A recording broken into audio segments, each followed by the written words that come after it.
My name's Tyler Cobb, and I've been attending Mountain City Church for about 2 years now. Before I started attending Mountain City, I never went to church. I didn't know what community meant, and I never had a community, frankly. The night I came, I was invited to the gathering, and that night changed my life. The next day, I gave my life to Christ, and life has not been the same since.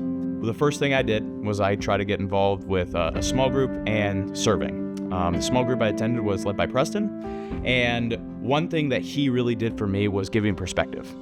Because as a new follower of Christ, I think there's this thing in life as well called this ignorance tax, and the best way to do that is to buy that down as soon as possible. And what he did for me was he gave that to me. He gave that perspective.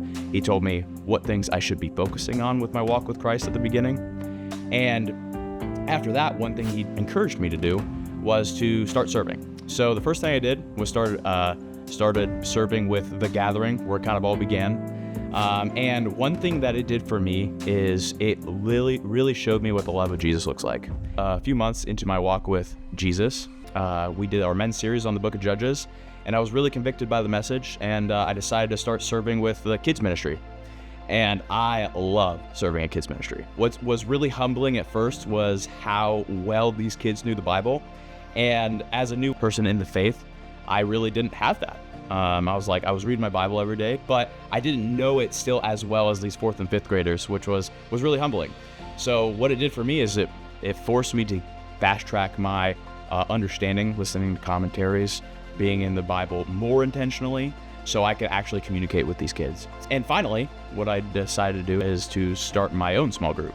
And we've only been going for like 3 or 4 months. This last semester we started. We meet every week, or try to at least, and we go through a book and we dive into the Word. And we, first and foremost, try to solve our problems through the lens of how God would want us to solve our problems. With all these things that I've had the opportunity to get involved with and God has put me in, is really taught me so much, not only about myself, but about the body as well, and what it means to actually serve the body. I am really blessed that there are people in my life who are now pouring into me even more and really helping me with my walk with Jesus.